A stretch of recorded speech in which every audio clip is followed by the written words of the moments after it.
सुखो बुद्धानुपादो सुखा धम्मदेशना सुखा संगससामग्गी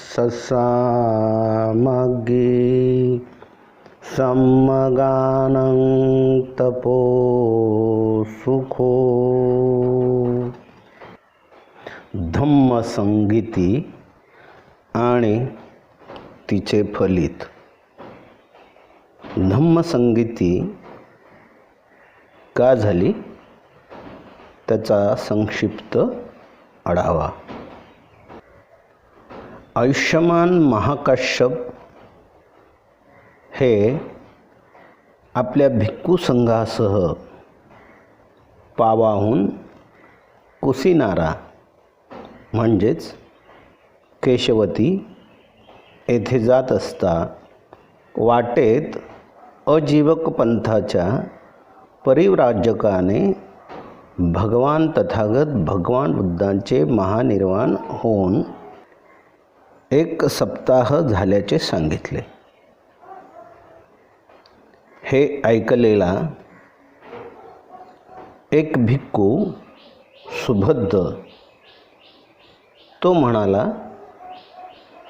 नका आयुष्यमानानो, नका शोक करू, नका रडू, आपण संयुक्त झालो आहोत, त्या महाश्रमणामुळे पीडित होतो, आता आपण पाहिजे ते करू शकतो। हे ऐकल्यानंतर महाकाश्यपांना खूप वाईट वाटले। महाकाश्यपाने भिक्खूंना म्हटले, हे चांगले होईल आयुष्यमानानो की आपण धम्म आणि विनयाचे संगायतन करावे। समोर अधम्म प्रकट होत आहे, धम्म हा बाजूला हटवला जात आहे, अविनय प्रकट होत आहे, अधम्मवादी बलवान होत आहेत, विनयवादी हीन होत आहेत। हे ऐकून भिक्खू संघातील भंतेंनी महाकाश्यपांना विनंती केली, तर भंते आपण स्थविर भंतेना निवडावे असा सुझाव दिला। भंते महाकाश्यपाने 499 स्थविर निवडले। त्यामध्ये आनंद नव्हते, कारण भंते आनंद शेक्ष म्हणजे अनहर्त आहेत, तरी छंद म्हणजेच राग लोभ द्वेष मत्सर भव आणि अगती या मार्गावर जाण्याची शक्यता नाही। त्यांनी भगवान तथागताच्या जवळ राहून खूप धम्मसूत्र आणि विनय प्राप्त केला आहे, तर त्यांना या संघामध्ये सामील करून घ्यावं असा सूर निघाल्याने तेव्हा महाकाश्यपांनी भंते आनंदाला निवडले। एकूण 500 स्थविरांनी या संगीतीमध्ये भाग घेण्याचे निश्चित झाले। ही संगीती कोठे घ्यावी असा विचार पुढे आला। यामध्ये राजगृह म्हणजेच महागोचर खूप वस्ती असलेलं ठिकाण, या ठिकाणी आपण ही संगती घ्यावी अशा सूचना आल्या. त्या अनुषंगाने महाकाश्यपानी भिक्खू संघाला ज्ञापित केले, सूचना मांडली. आयुष्यमानानो, संघाने ऐकावे.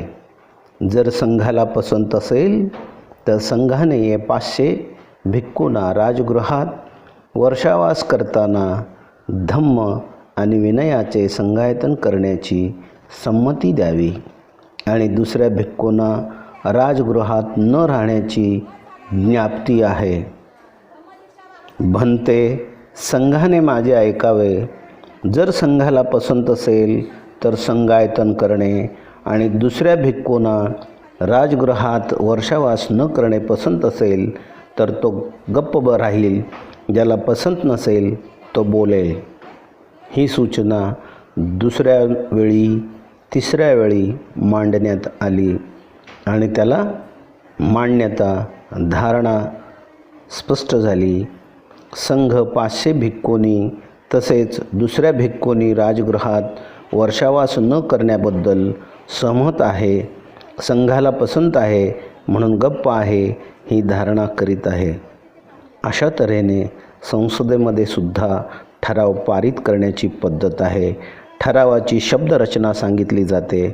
अशा तऱ्हेची शिकवण तथागत भगवान गौतम बुद्धांनी 2550 वर्षापूर्वी दिलेली आहे. संगती सुरू होण्याआधी भगवान बुद्धांनी काय सांगितले हे आनंदाला विचारल्यानंतर भगवान बुद्धांनी प्रथम तुटलेल्या फुटलेल्यांची दुरुस्ती करण्याचे म्हटले आहे. तेव्हा स्थविरांनी पहिल्या महिन्यात तुटलेल्या फुटलेल्यांची दुरुस्ती केली. नंतर महाकाश्यपानी उपालींना प्रश्न केला, औस उपाली, प्रथम पराजिका कोठे प्रज्ञप्त केली? त्याचे उत्तर उपालीने दिले. त्यामध्ये निदान, पुग्गल, प्रज्ञप्ती, दंड, अनापत्ती इत्यादीसुद्धा विचारली आणि अशा तऱ्हेनं विनयाचे संगायतन प्रथमतः करण्यात आले. विनय पिटकाबाबत प्रश्न विचारून खात्री करून विनय पिटकाचे संगायतन झाले. त्यानंतर सुत्ताबद्दल आनंदाला प्रश्न विचारून आनंदाने उत्तर दिल्यानंतर सर्व स्थविरांनी अनुमोदन दिले. ते अनुमोदन मान्य करून सुत्तपिटकाचे संगायन झाले आहे. यावेळी आनंद म्हणाले, भन्ते, भगवानांनी परिनिर्वाणाच्या वेळी म्हटले होते, आनंद, इच्छा असल्यास संघाने मी न राहिल्यास क्षुद्र अनुक्षुद्र शिक्षापदांना काढून टाकावे, म्हणजेच भिक्खू नियमांना काढून टाकावे. तर कोणते क्षुद्र अनुक्षुद्र नियम आहेत? तर असे नियम आनंदाने सांगितले. 4 परिव्राजकांना सोडून आलेले 4 परिव्राजक आणि 13 संघातिशेष अशा तऱ्हेचे क्षुद्र अनुक्षुद्र शिक्षापद हे काढून टाकावे असे आनंदाने भन्ते महास्थविरांना सुचविले. भन्ते महाकाश्यपानी हे नियम तसेच ठेवले, न वगळता कायम भिक्खू नियमात समाविष्ट केले. म्हणजे पहिल्या धम्मसंगतीमध्ये तथागत भगवान गौतम बुद्धांचे शुद्ध परिशुद्ध विचार सुत्त हे संग्रहित केले. यालाच संगायन असे म्हटलेले आहे. ही पहिली धम्मसंगती राजगृह येथे संपन्न झाली. सप्तपर्णी गुहा तथागत भगवान गौतम बुद्धांच्या महानिर्वाणानंतर 4 महिन्यांनी संपन्न झालेली ही पहिली धम्मसंगती आहे. श्रावण पौर्णिमेला या धम्मसंगतीचे संगायन सुरू झाले. म्हणून ही धम्मसंगती सर्वात प्रथम झालेली तथागतांच्या महानिर्वाणानंतर लगेचच 4 महिन्यात संपन्न झालेली धम्मसंगती ही महत्त्वपूर्ण आहे. राजा अजातशत्रूच्या कालखंडात ही धम्मसंगती संपन्न झाल्याचे दिसते. दुसरी धम्मसंगती ही राजा कालाशोक यांच्या कारकिर्दीमध्ये संपन्न झालेली आहे. दुसऱ्या संगतीबद्दल विनय पिटकाच्या चुल्लवग्गामध्ये माहिती आलेली आहे. चुल्लवग्गाच्या सप्तशतिका स्कंदात असे म्हटले आहे की भन्ते सब्बकामी या दुसऱ्या धम्मसंगतीचे अध्यक्ष होते.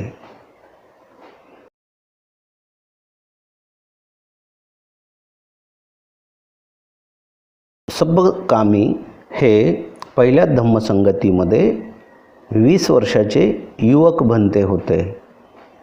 या दुसऱ्या धम्मसंगतीमध्ये त्यांचे वय 120 वर्षाचे होते. म्हणजेच दुसरी धम्मसंगती तथागत भगवान गौतम बुद्धांच्या महानिर्वाणानंतर 100 वर्षांनी होत आहे. तथागत भगवान गौतम बुद्धांच्या महानिर्वाणानंतर 100 वर्षांनी वैशाली निवासी वज्जीपुत्र भिक्खू 10 गोष्टीचा प्रचार करत होते. आणि हे प्रचार कोणत्या पद्धतीने करत होते हे महत्त्वाचं आहे. पहिलं, शृंगिक लवण कल्प विहित आहे, म्हणजे शिंगातून मीठ नेणे योग्य आहे. 2, द्विअंगुली कल्प विहित आहे, म्हणजे दुपारनंतर 2 बोटे सावली सरकेपर्यंत भोजन घेणे योग्य आहे. 3, ग्रामांतर कल्प विहित आहे, म्हणजे गाव बदलून गेल्यावर त्याच दिवशी भोजन घेणे योग्य आहे. 4, आवास कल्प विहित आहे, त्याच सीमेच्या आत निरनिराळ्या ठिकाणी उपोषण करणे मान्य आहे. 5, अनुमती कल्प विहित आहे, म्हणजे आधी कार्य करायचे आणि नंतर त्याला कार्योत्तर मान्यता घ्यायची आहे. 6, अचीर्ण कल्प विहित आहे, म्हणजे रूढी परंपरा मान्य आहेत. 7, अमिथ्य कल्प विहित आहे, म्हणजे जेवणानंतर ताक पिणे अजीर्ण होईपर्यंत खाणे हे मान्य आहे. 8, जलोगीपान विहित आहे, म्हणजे ताडी पिणे मान्य आहे. 9, अविद्यशक विहित आहे, म्हणजे बिनकाठाचा गालीचा वापरणे मान्य आहे. 10, जातरूप रजत विहित आहे, म्हणजे सोने चांदी घेणे मान्य आहे. आता आपण पाहूयात की विनय पिटकाच्या पचितीयाच्या नियमाविरोधात हे अपप्रचार वज्जी लोक करत होते. शिंगातून मीठ नेणे हे पचितीयाच्या 38व्या नियमाविरोधात आहे. त्यानंतर दुपारनंतर भोजन घेणे 37व्या नियमाविरोधात आहे. गाव बदलल्यावर पुन्हा जेवण घेणे 35व्या नियमाविरोधात आहे. ताक पिणे, प्रमाणाच्या बाहेर जेवणे 35व्या नियमाचा भंग आहे. ताडी पिणे 51व्या नियमाचा भंग आहे.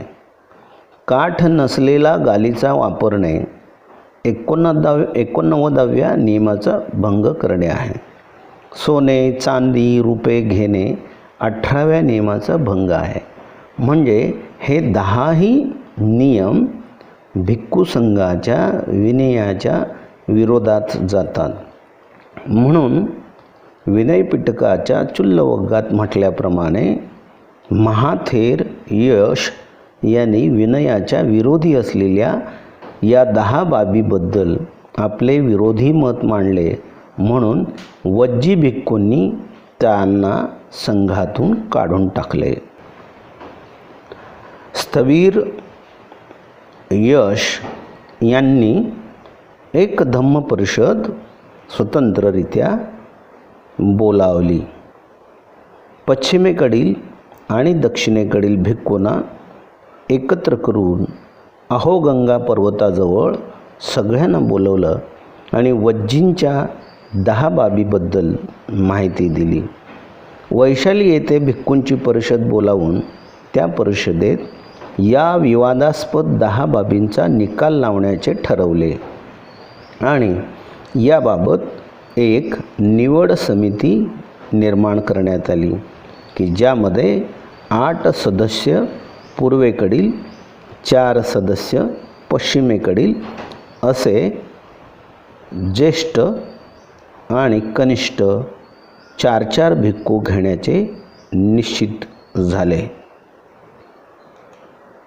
या निवड समितीचे प्राचीन एक सब्बकामी भंते महास्थवीर, 2 भिक्खू साढ, 3 शोभित, 4 वार्षभ हे ज्येष्ठ महास्थवीर भंते होते आणि जे कनिष्ठ होते त्यामध्ये रेवत, संभूत, एश काकंडक आणि सुमन असे 8 लोकांची ही समिती होती.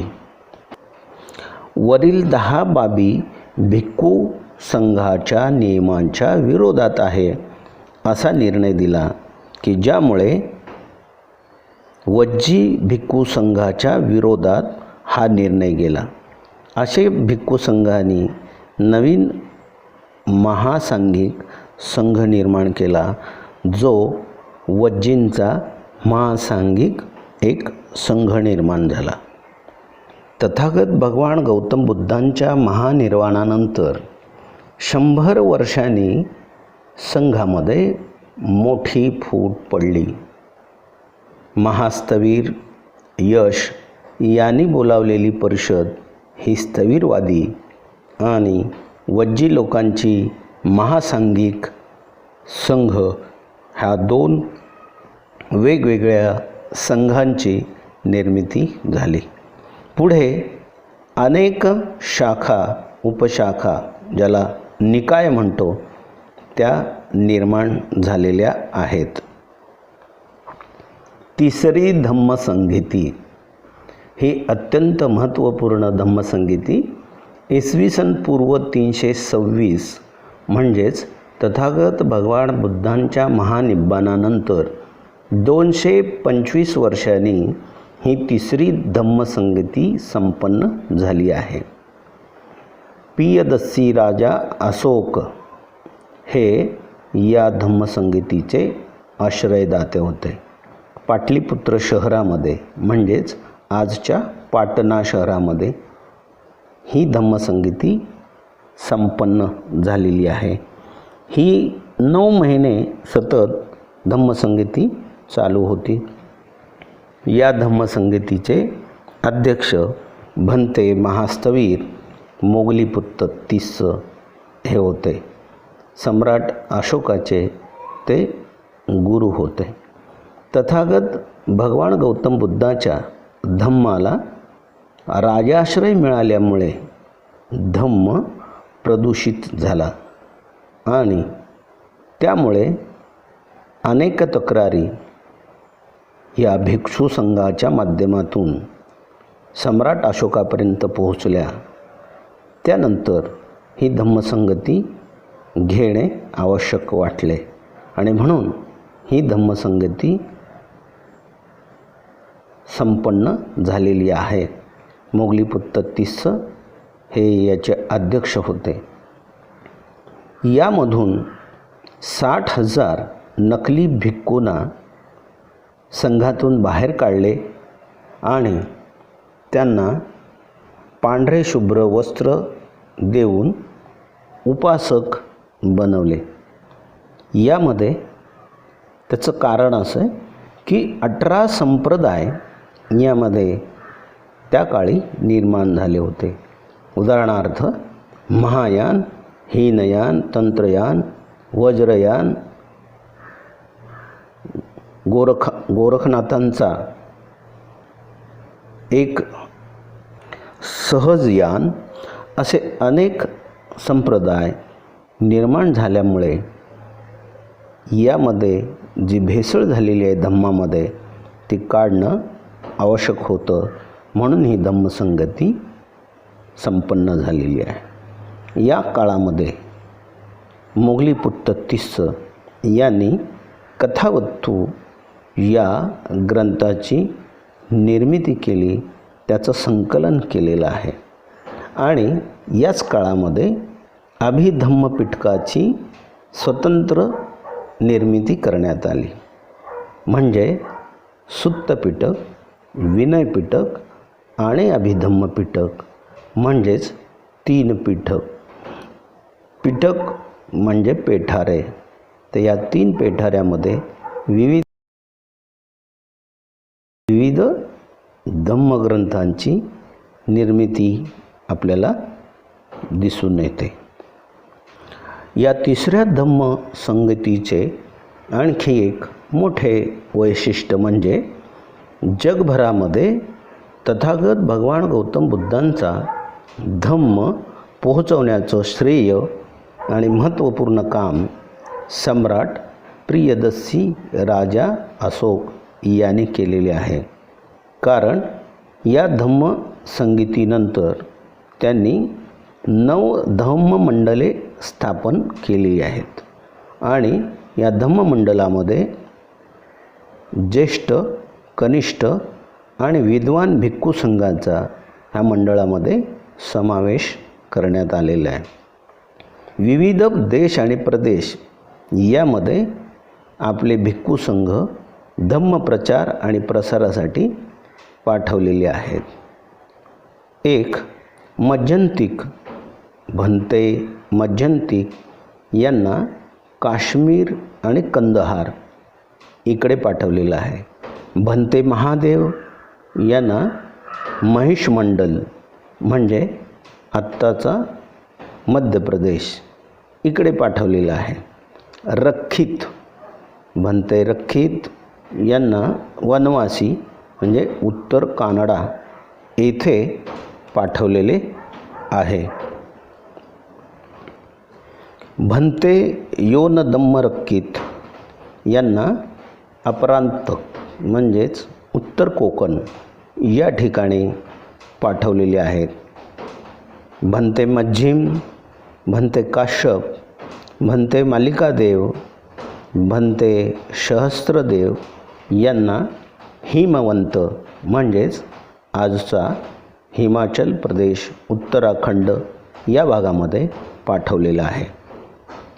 सोन भंते सोन यांना उत्तर सोवनभूमी पेगू या ठिकाणी पाठवण्यात आलेलं आहे. भंते महाधम्मरक्षित यांना मरहट्ट किंवा महारठ्ठ म्हणजेच आत्ताचा महाराष्ट्र या ठिकाणी भंते महाधम्मरक्षित यांना पाठवलेलं आहे.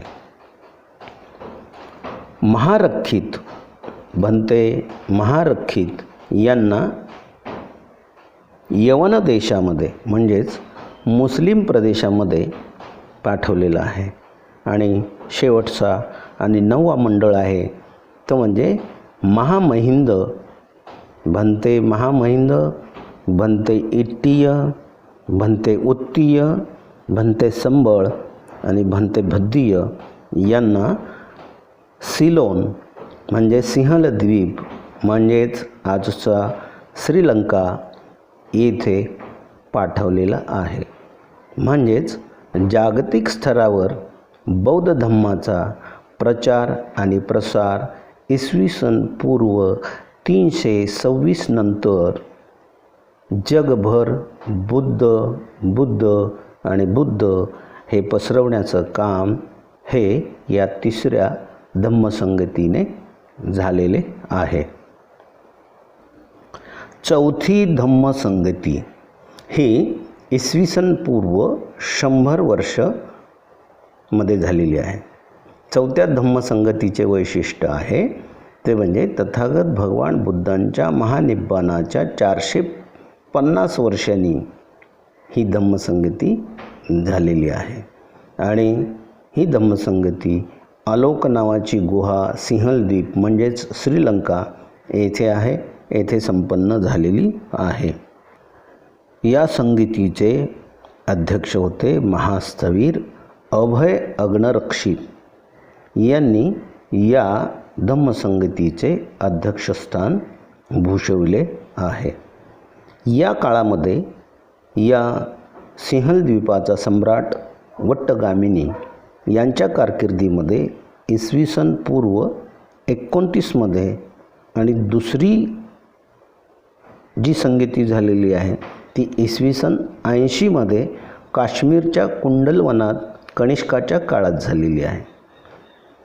म्हणजेच चौथी धम्मसंगती 2 झालेल्या आहेत, इसवी सन पूर्व 29मध्ये आणि दुसरी इसवी सन 80मध्ये.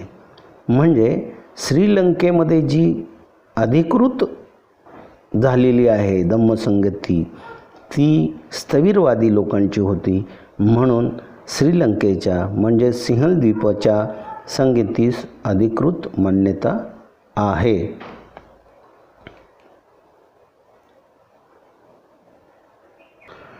श्रीलंकेच्या वट्टगामिनी यांच्या कारकिर्दीत झालेल्या धम्मसंगतीचे वैशिष्ट्य असे होते की वरिष्ठ भिक्खू सुत्त संगायन करीत आणि त्यास पतिमोक्ष परिषद म्हणत. आणि जे काही सुत्त कंठस्थ करीत त्याचा ध्वनी, स्वर, चढाव, उतार, समापन इत्यादी बारकाईने तपासून त्याचं संरक्षण केलं गेलं.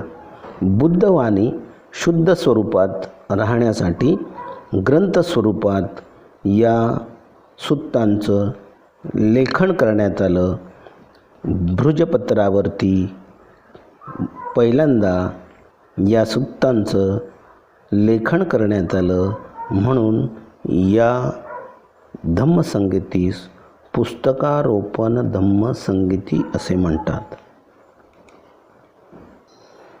5वी धम्मसंगती तथागत भगवान बुद्धांच्या महानिब्बाणाच्या 2250 वर्षांनी संपन्न झाली आणि तीही ब्रह्मदेश मंडाले येथे इसवी सन 1871 साली आणि तीही राजमहालामध्ये संपन्न झाली.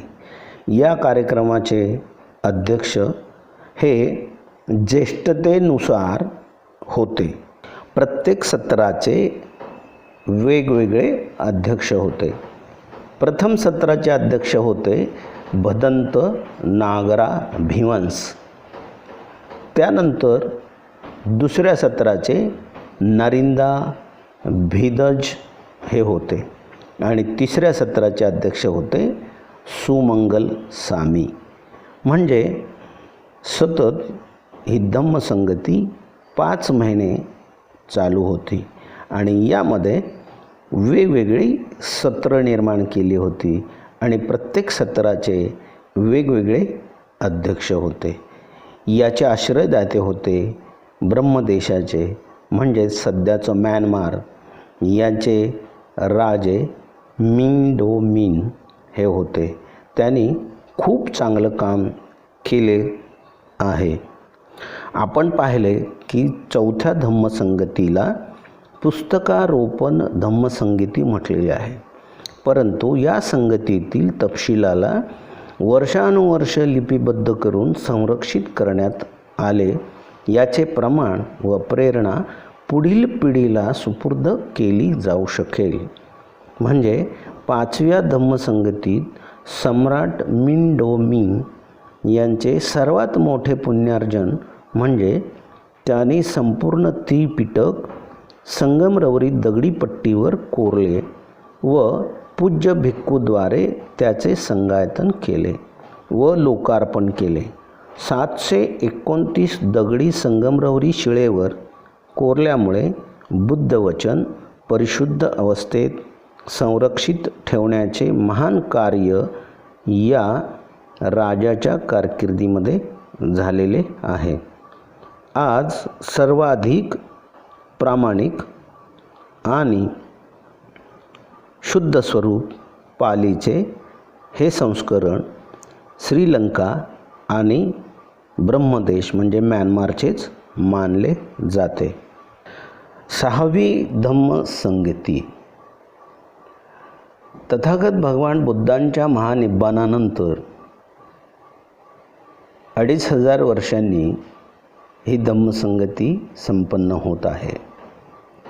इसवी सन 1954 साली ब्रह्मदेशाची राजधानी रंगून या शहरामध्ये ही धम्मसंगती संपन्न झाली.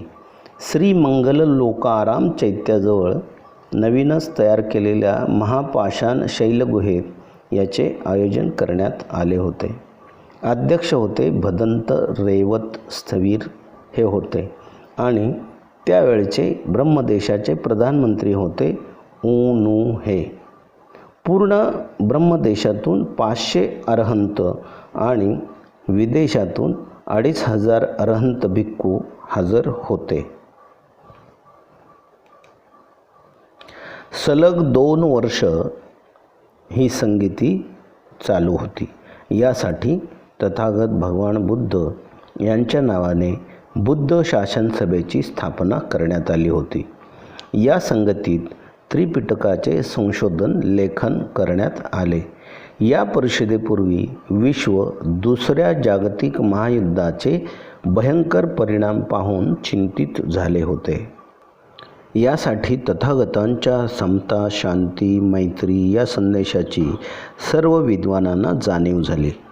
या बौद्ध धम्मसंगीतीला भारताचे तत्कालीन राष्ट्रपती डॉक्टर राजेंद्र प्रसाद व प्रधानमंत्री जवाहरलाल नेहरूंनी संदेश पाठवले होते.